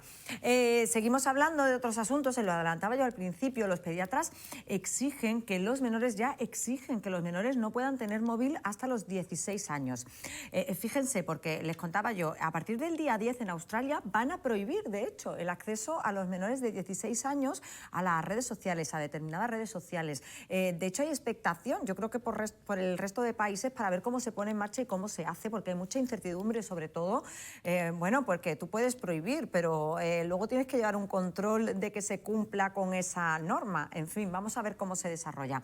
La petición que hacen los pediatras y los expertos, además, llevan reclamando desde hace tiempo, debido a que el uso de los teléfonos móviles y sobre todo el acceso a redes sociales antes de esa edad de los 16 años, puede provocar serios daños en ellos. Alertan de que estos dispositivos móviles generan más problemas de salud mental entre los menores. Para hablar sobre este asunto vamos a dar la bienvenida a Alifa Edi, es pediatra, es psiquiatra infanto-juvenil y miembro del Comité de Promoción de la Salud de la Asociación Española de Pediatría. Bienvenida, buenas tardes. Buenas tardes. ¿Qué efectos puede provocar el uso de móviles en menores de edad? Puede tener un impacto negativo tanto en la salud física como la psicosocial y la mental. A nivel de salud mental, sobre todo lo que vemos es cuadros ansioso-depresivos, problemas de autolesiones, trastornos de conducta alimentaria, también la dismorfobia o estar descontento con tu físico. Y también nos afecta a nivel atencional. O sea, básicamente eso es lo que más encontramos. Claro, porque puede provocar problemas de salud mental, pero incluso también, como decía Alifa, problemas en el cerebro. Es decir, el uso del móvil puede tener problemas en el cerebro y ya estamos empezando a tener evidencias. Sí, hay estudios con resonancia magnética que demuestran, pero estudios hechos en niños muy pequeños, que hoy día, afortunadamente, los padres no dan los móviles en general, porque ya son conscientes, pero años atrás veíamos niños en el cochecito con el móvil puesto delante de ellos. Y allí se han demostrado alteraciones en el desarrollo a nivel cerebral. Porque, ¿qué tiempos de visualización de móvil están recomendados dependiendo de la edad? ¿Cuáles serían apropiados? Bueno, por debajo de 3 años, pues no corresponde tener ningún tipo de pantalla. Luego, pues por debajo de 6, perdón. Luego, pues 1 hora al día, es que antes eran 3. Cada vez se va subiendo. Y luego entre 6 y 12, pues 1 hora y luego prudencia. Claro, cuanto menos, porque los estudios muestran que cuanto más horas, mayor riesgo. Claro, porque imaginemos, por ejemplo, un niño ya con 15 años, ¿no? Porque estamos hablando, por ejemplo, de que no deberían tener acceso a redes sociales o a móviles hasta los 16, es decir, ningún contacto con teléfonos móviles hasta los 16 años o solo redes sociales. Bueno, sobre todo las redes sociales es lo que se ha visto donde más daño hace, mayor cuadros ansioso-depresivos y mayor problema de autolesiones, etc. Pero no deben de tener, cuanto menos uso, mejor. Y además puede ser un teléfono analógico. Claro. Es lógico que puedan tener y necesitan estar para en llamar. La calle. Hoy día es que ya no hay buzones ya no hay para llamar por teléfono como antaño había, que podías poner la moneda y llamar por teléfono. Evidentemente ya no existen estos teléfonos. Por lo tanto, hace falta tener teléfono, pero no tiene por qué tener conexión de internet. Puedes hacer llamadas y estar localizado. Bueno, esto nos lo tenemos que tomar en serio, ¿eh? Claudia además tiene hijos también como yo y es verdad que cada vez estamos más asustados. Ya no solo son los pediatras y no es a nivel de salud mental, que por supuesto que sí, y de formación del cerebro, es que hasta la Fiscalía de Menores apuesta por prohibir los móviles porque relacionan el uso de los móviles y de las redes sociales con algunos delitos concretos como por ejemplo el acoso escolar, ¿no? Sí, esto ya hace años, con eso del acoso escolar hace años. Es lo primero que fuimos detectando. O sea, evidentemente hay que tener algún tipo de control.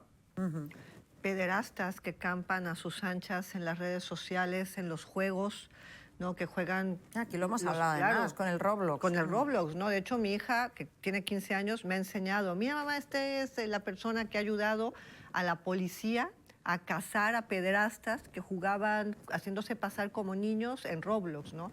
Desde luego, la utilidad del teléfono es el estar permanentemente, ¿no?, localizado para una llamada, para una emergencia, sobre todo como padres. Yo le he dado el teléfono móvil a mi hija a partir de los 12 años, cuando ella ya tenía que ir sola a primero de la ESO. Ya no podía excluirla más del grupo de amigos. Pero claro, hay una lucha, ¿no?, madre e hija, como debe ser con todos, por poner horarios, por delimitar, por decir no abuses, etcétera. Yo lo que te pregunto, Lifa, es, ¿no se les ha ocurrido hacer una campaña directamente en los centros escolares para, así como van los policías a hablar de vialidad, así como van para hablar de educación sexual, ir a hablarles a los chavales de cómo se están dañando neurológicamente, también visualmente, y la afectación y los peligros que hay ahí? Sí, yo creo que sería muy importante todo lo que es educación sanitaria, y si se hace en el colegio, que es donde están todos los adolescentes, claro, mejor que mejor, sí, sería muy necesaria una campaña en ese sentido. Los padres ya están alertados, pero cuesta más que el adolescente. Además, si el adolescente ya lo está utilizando desde los 11 años, pues ahora no lo voy a tener. Claro, es complicado, claro, pero hay que advertirles y enseñarles los problemas que pueden representar los móviles. Lifa, Edi, muchísimas gracias por habernos acompañado esta mañana. Gracias a vosotros. Ahora el capítulo que se abre es ver cómo se pone en marcha la prohibición. Lo decía yo, por ejemplo, en Australia va a empezar el día 10, pero ¿cómo se prohíbe a los jóvenes que accedan a redes sociales? Pues fíjate que se está tramitando en el Congreso de los Diputados, y me hubiese gustado saber la opinión de Lifa, se está tramitando en el Congreso de los Diputados una ley de protección de los menores en los entornos digitales, con el objetivo de garantizar su derecho a la intimidad, de que se asegure que acceden a contenidos que son adecuados a su edad, y que también van a hacer un uso responsable de las nuevas tecnologías. Ahí se tendrá que introducir un catálogo de medidas. ¿Cómo se hace, Antonio? Claro, porque todo no esto es nos gusta fácil, mucho, no es fácil. pero ¿cómo se hace? No es fácil. Me planteo yo, en Australia van a prohibir el acceso a las redes sociales de los menores de 16 años, pero ¿esto cómo lo haces? ¿Cómo persigues que los menores no se salten estas restricciones? Que no tengan smartphone, es decir, teléfonos antiguos, los analógicos, claro, únicamente para llamadas, ¿no? Porque si no van a acceder a cualquier contenido, como está ocurriendo ahora. También se podría poner el control parental, también. Pero bueno, yo los controles parentales me río de los controles parentales, porque los niños que ya tienen 15 y 16 años, los controles parentales saben ponerlos y quitarlos mejor que tú, los ponen, los quitan, no te has enterado. En fin. Sí, manejan los móviles mejor que nosotros. Mucho mejor. Ellos son nativos digitales, han nacido ya con los móviles en la mano, como decía, y ahora ¿cómo lo controlas? Pero bueno, ¿y las mismas plataformas y redes sociales no podrían incluir mecanismos de verificación? Claro, es decir, una copia del DNI, aunque esto también podría atentar contra su intimidad, pero ganaríamos también en seguridad, ¿no? Yo creo que debería prohibirse a todos los menores. Australia está planteando hacer un registro, o sea, al momento que tú quieras descargarte una aplicación, haces un registro con la verificación de la edad. Eres menor de edad, no te puedes descargar. Y a mí lo que realmente más me preocupa es que el tema del bullying, del acoso escolar, se ha visto agravado por el tema de las redes sociales. Porque si se mofa de algún compañero de clase, es que encima lo graban y eso ya lo difunden por todos sitios. Son adolescentes que además padecen o necesitan la aceptación social, y muchos de ellos son capaces de hacer lo que sea por esa aceptación social. Y se preguntan, ¿por qué a mí no me dan un like y a ella le dan 10.000? ¿Qué estoy haciendo mal? Y entonces empiezan a hacer una serie de tonterías para llamar la atención. A mí me preocupa mucho que además esto se está convirtiendo en una mostrar el trofeo de, mira, me estoy cortando, hoy me corté. Eso a mí me preocupa muchísimo. Y se han dado casos de suicidios retransmitidos en directo. Por Dios. Bueno, seguiremos hablando también de este tema que nos ocupa y nos preocupa, pero les quiero contar ahora que conocer más sobre enfermedades como el Alzheimer, el Parkinson o la esclerosis múltiple para avanzar en el diagnóstico es el objetivo de un estudio que realiza la Alianza Andalucía Roche en Neurología de Precisión. El programa ha conseguido reclutar a 357 pacientes y participan además, se lo he contado en el principio, 12 centros hospitalarios. En los Hospital Regional de Málaga, entre ellos. Vamos a saludar a esta hora, son las 12:43, a Pedro Serrano, es el jefe de servicio de neurología de este hospital y coordinador de Neuroreca, la red andaluza de investigación clínica y translacional en neurología. Y además es quien lidera ese estudio. Bienvenido, doctor, buenas tardes. Muy buenas tardes. ¿Hay ya resultados de esta investigación?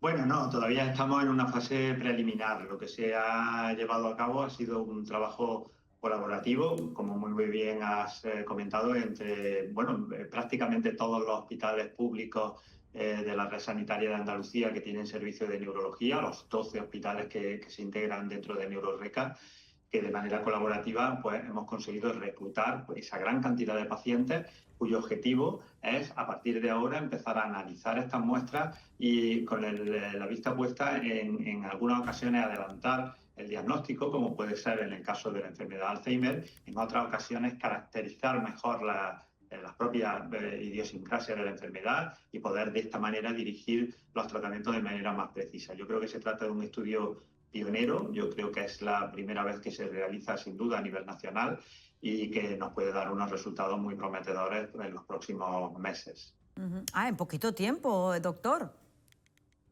Sí, estamos ya en la fase de análisis de las muestras. Las muestras ya están reclutadas, se ha superado las previsiones de pacientes, el objetivo de pacientes reclutados era de 350, estamos por encima y ya hemos cortado prácticamente el reclutamiento porque ya disponemos en el laboratorio de IBIMA de las muestras y se va a realizar pues, un análisis de lo que nosotros denominamos biomarcadores, que son esas moléculas que nos pueden o bien adelantar el diagnóstico, porque tengamos en cuenta que hay personas que aún no han manifestado los primeros datos de la enfermedad y que pueden diagnosticarse de esta manera, o bien caracterizar de manera oportuna la enfermedad para seleccionar el tratamiento más oportuno. Claro, y todas estas conclusiones, ¿qué consecuencias pueden tener para esas personas? Por ejemplo, imagino, si podemos saber que esa persona va a sufrir una enfermedad concreta, podremos adelantar a lo mejor y hacer algo a priori, ¿no? Claro, estamos en la época de la medicina personalizada. Hace muy pocas semanas se aprobó el segundo fármaco que actúa directamente sobre la historia natural de la enfermedad de Alzheimer, ¿no? Quiere decir que estamos en una fase, tradicionalmente las enfermedades neurológicas siguen diagnosticando a través de los síntomas y de los signos clínicos que los neurólogos podemos ver en los pacientes. Estamos cambiando, digamos, de ese paradigma, ¿no? Ahora nos estamos apoyando cada vez más en biomarcadores, que son moléculas que existen desde hace mucho tiempo en nuestro organismo y que son los que ponen en marcha los procesos patogénicos. Como tenemos fármacos que empiezan a retrasar la progresión de estas enfermedades, cuanto antes dispongamos de esa información, antes podremos iniciar el tratamiento y evitar el desarrollo o al menos enlentecerlo en la medida de lo posible. Es impresionante, ¿eh? Aquí siempre además lo decimos, Antonio, la inversión, y para esto sirve la inversión en investigación, yo siempre lo digo, que hay que invertir en investigación. A mí me parece genial el desarrollo y la aplicación de estos biomarcadores para una detección precoz de este tipo de enfermedades neurológicas sobre las que se conoce muy poco. Estamos hablando de Parkinson, de esclerosis múltiple, también de Alzheimer. Yo he vivido de cerca. Un familiar muy cercano falleció de una enfermedad neurológica, Creutzfeldt-Jakob, y la verdad que ya tomé conciencia de lo que supone la realidad de estas enfermedades neurológicas, ¿no, Pedro? Sí, lamentablemente son enfermedades a las que poco podíamos hacer más que diagnosticar. En concreto la enfermedad de Creutzfeldt-Jakob, que es un tipo de demencia rápidamente progresiva, era una enfermedad dramática, lo sigue siendo una enfermedad dramática. El camino de la investigación es precisamente el comprender muy bien cuáles son los mecanismos patogénicos que subyacen a estas enfermedades para poder actuar sobre ellos, ¿no? La enfermedad de Creutzfeldt-Jakob ha sido un ejemplo muy bien traído porque es una proteinopatía, es decir, una alteración en una determinada proteína que se acumula en el cerebro. La enfermedad de Alzheimer es algo parecido. Solo que la enfermedad de Alzheimer es mucho más frecuente y mucho más prevalente en la población, pero los mecanismos intrínsecos por los que se producen tienen muchas similitudes. Si nosotros conseguimos comprender bien todos esos mecanismos moleculares que se producen y actuar en esa cadena de mecanismos moleculares, conseguiremos romper eso que es lo que al final conduce al desarrollo de la enfermedad. ¿Qué tanto, Pedro, os estáis apoyando en este estudio con la inteligencia artificial? Bueno, eso será también parte del futuro, ¿no? En este estudio lo que estamos en un paso quizá un poco preliminar, pero que nunca se había hecho. El que nos pongamos de acuerdo, un conjunto de investigadores de toda Andalucía, de 12 hospitales, y el que tengamos además el apoyo de una industria como el Roche, que es una farmacéutica muy potente y que nos ha apoyado desde el principio en este tema, de manera, en algunas ocasiones, sin un interés, porque ellos no tienen fármacos para todas estas enfermedades, sino que lo hacen por apoyar la investigación científica. Yo creo que ha sido un ejemplo que ha vuelto los ojos por una vez hacia Andalucía en materia de investigación científica, ¿no? Porque esto no es tan frecuente y desde luego los resultados que nosotros esperamos de proyectos y de estudios como estos pues son realmente muy importantes, ¿no? La inteligencia artificial será el siguiente paso, no me cabe ninguna duda. Claro. Doctor Serrano, muchísimas gracias, enhorabuena por ese estudio y muchísimas gracias por habernos atendido esta mañana. Gracias. Muchísimas gracias a ustedes por el interés. Bueno, Claudia Luna, Antonio González, muchísimas gracias por habernos acompañado esta mañana. Ha sido un placer, como siempre. Gracias. Me voy a redacción porque allí está mi compañera María José Vidal para contarnos todos los asuntos en los que están trabajando a esta hora. Buenas tardes, María José. ¿Qué tal, Paula? Muy buenas tardes. Pues haciendo la compra de cara a la Navidad y con las manos echadas a la cabeza porque se confirma lo que muchos temíamos. El precio de los alimentos vuelve a subir más de un 5% en estas fiestas. Son datos que acaba de publicar el Observatorio de Precios de la OCU y que revela el incremento de las cestas navideñas hasta un 57% en los últimos 10 años. Imagínense la lista de productos que tenemos pensados para estos días de celebraciones. Bueno, pues súmale a todo esto un importante porcentaje. Nos dice la OCU que los alimentos más caros son la ternera y los pescados, llamémoslo de lujo, como las ostras, van a experimentar un incremento del 19%. Le siguen también algunos otros más mundanos, como la lumina o el jamón serrano, que van a estar presentes en la mayoría de las mesas de todos los malagueños.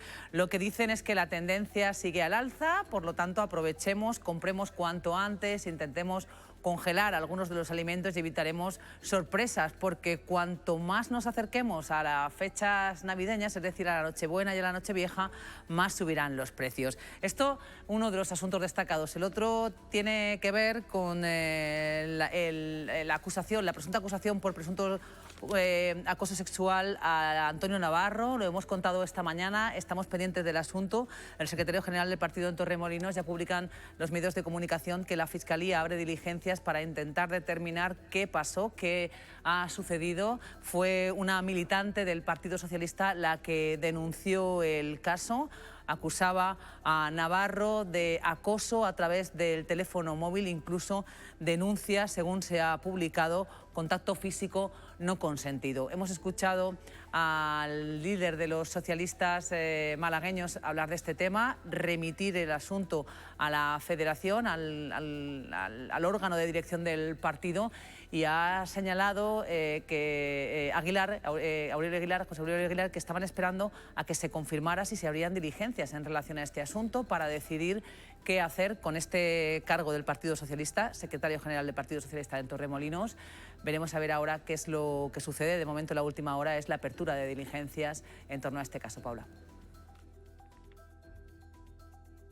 Pues muchísimas gracias a nuestra compañera María José Vidal. Vamos a estar pendientes de todos esos asuntos que se los van a contar nuestros compañeros de informativos a las 2 y a las 6 de la tarde y nuestros compañeros de informativos de la radio en el 97.4 de FM a partir de las 2 de la tarde. Nosotros un minuto a Publi y volvemos.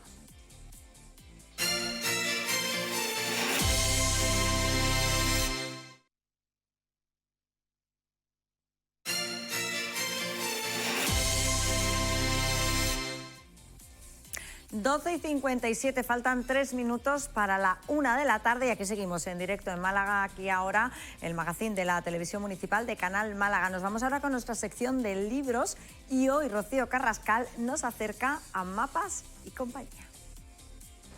es una de las librerías más bonitas de Málaga y su escaparate es parada obligada de cuantos pasean por Calle Compañía. Les invitamos a que nos acompañen hoy en un auténtico viaje, porque en nuestra sección de libros hoy entramos en Mapas y Compañía.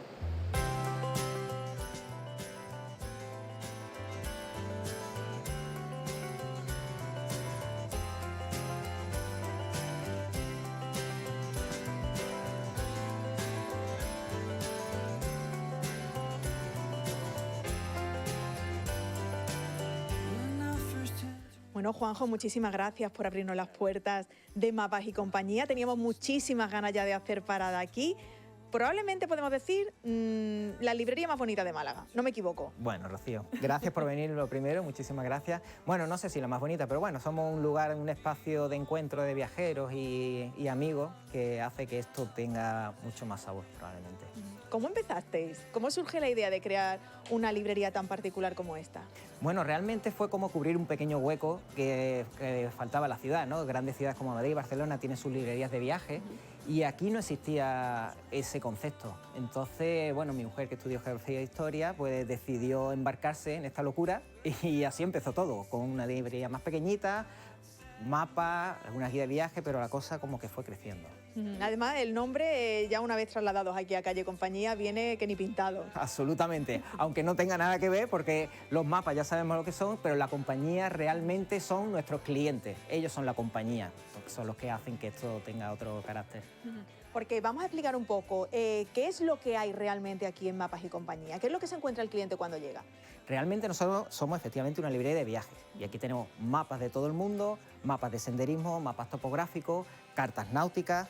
Esa es nuestra base y nuestro fondo, guías de senderismo, eso es nuestro fondo, pero claro, a partir de ahí la cosa sigue creciendo, es como un pequeño árbol, ¿no?, que empiezan a salirle ramas y flores y entonces siempre todo relacionado con el viaje, pero bueno, literatura de viaje. Infantil, siempre buscando eso, el viaje, la aventura, la naturaleza.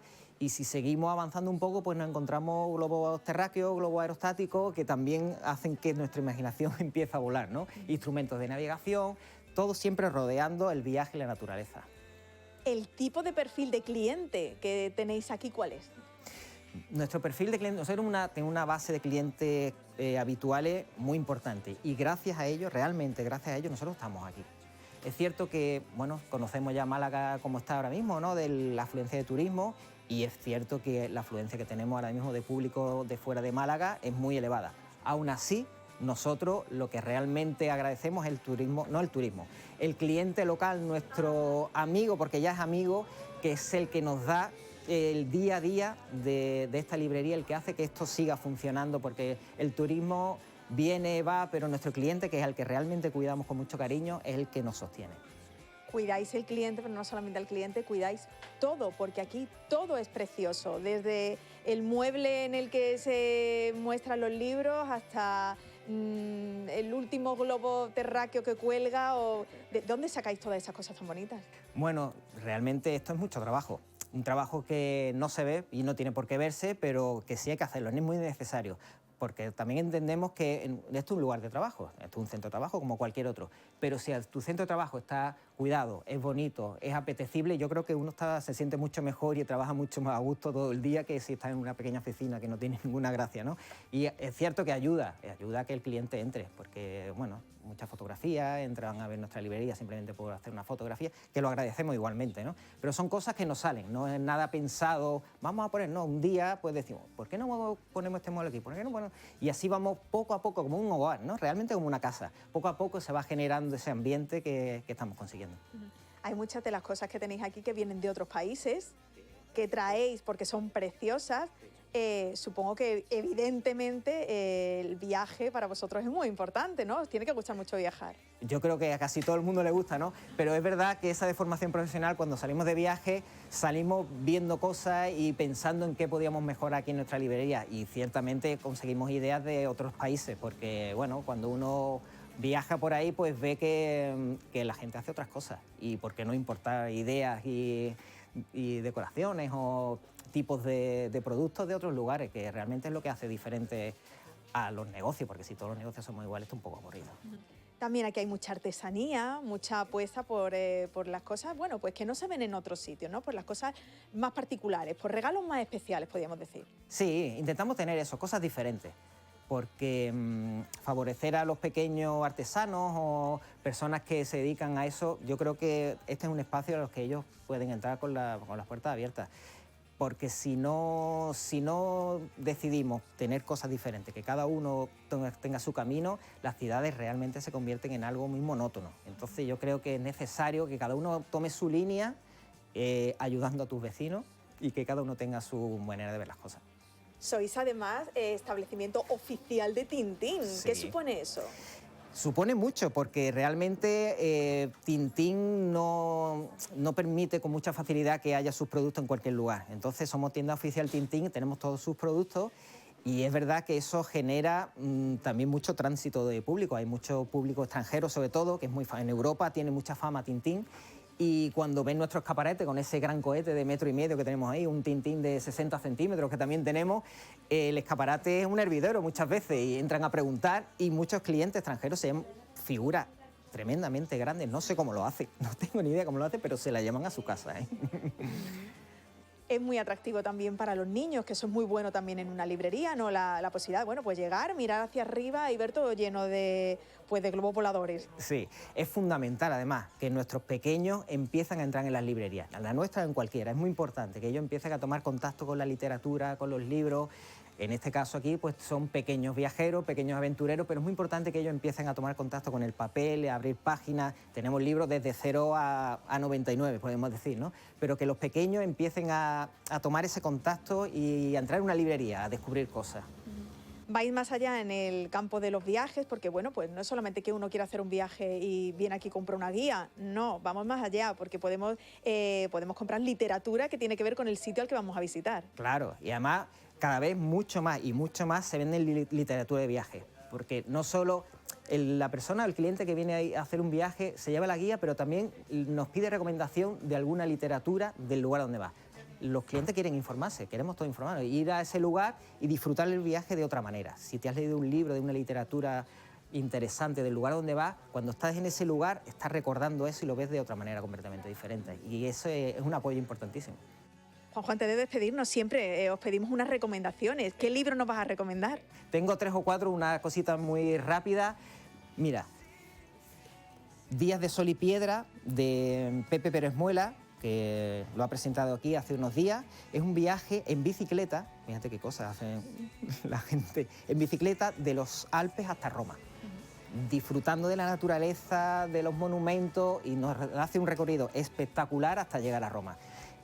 Diarios del Opio, viaje editado por Ariel, un viaje a Asia recorriendo los viajes que hicieron los grandes escritores, Kipling, Goethe, muchísimos escritores, pues hacen un recorrido por Asia disfrutando de esos lugares. Y luego sí quería mostraros el nuevo libro de Luis Ruiz Padrón. Es un viaje por España a través de edificios singulares con sus increíbles acuarelas, que yo creo que esta Navidad va a ser el delirio de nuestros clientes, porque el cariño que le tenemos a Luis está editado por Anaya y ha hecho un libro increíble.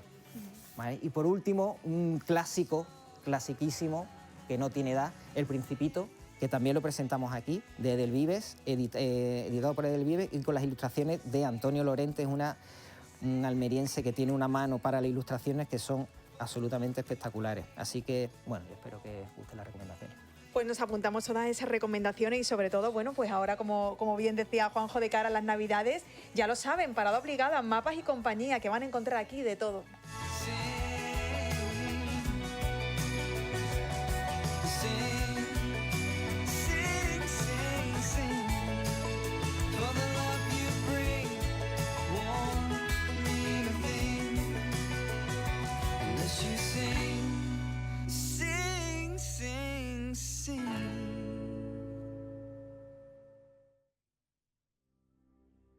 Oye, lo decía Rocío al principio del reportaje, es una de las librerías más bonitas de las que tenemos en la capital.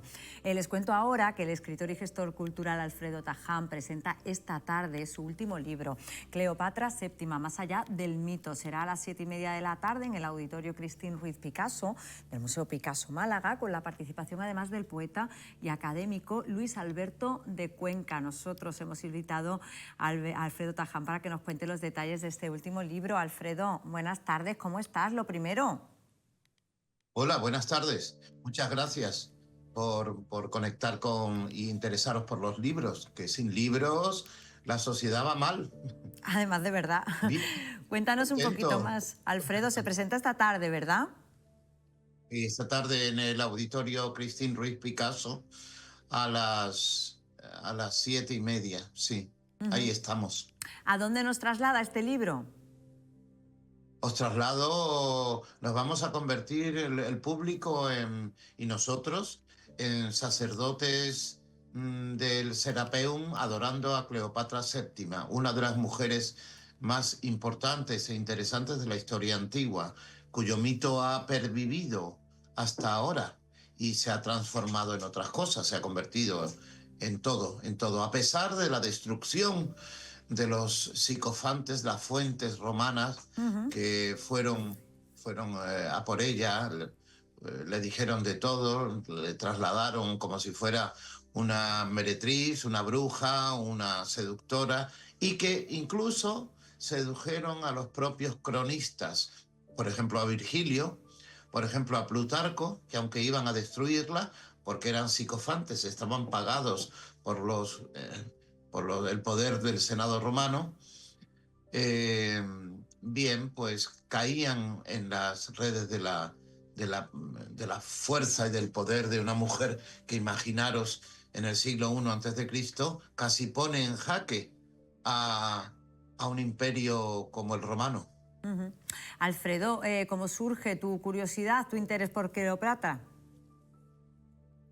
Bueno, surge de una manera, os voy a contar una anécdota, ya que estáis interesados en esto. En el año 70 yo vivía en Argentina y murió mi abuela Olga, abuela paterna, y me quedé en mi casa viendo, era un chavalín, pero me quedé viendo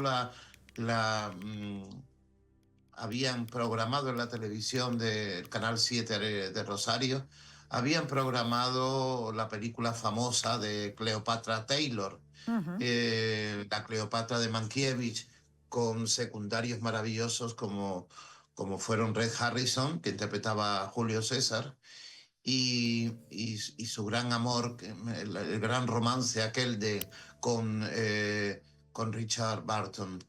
Y desde ese día me quedé absolutamente prendado por esa Cleopatra Taylor. Luego fui investigando y vi que no era precisamente una imagen fiel de la última reina de Egipto, de la última reina en realidad del mundo antiguo, de la faraona, de la gran faraona.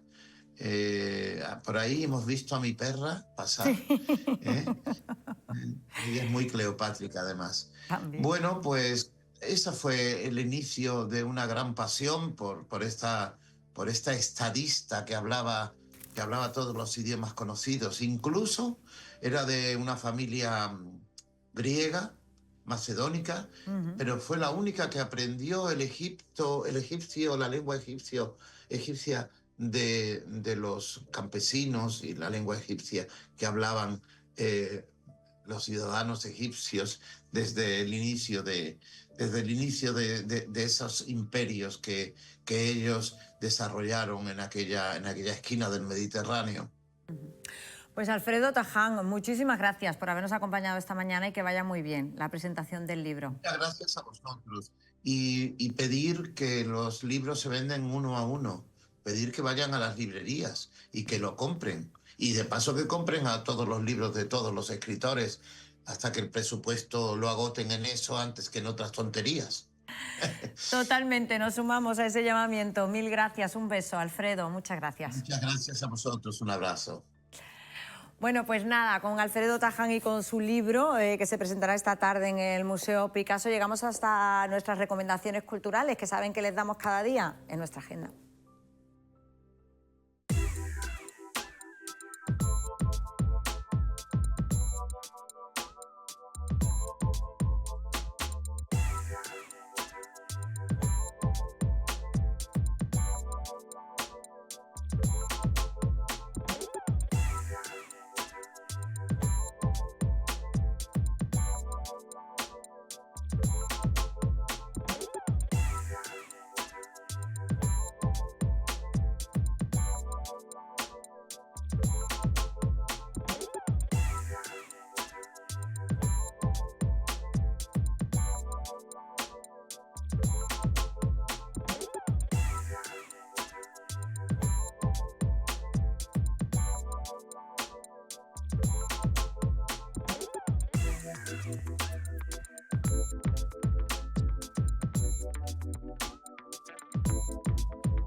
Pues agenda cultural que nos lleva al final del programa. Hoy nos despedimos con el último videoclip del libanés, cantante y compositor afincado aquí en Málaga, Demor Plus. Con él les dejamos hasta mañana, cuando volvemos como siempre a partir de las 11:30, en este caso para hacer resumen de lo que nos ha dejado esta semana. Gracias.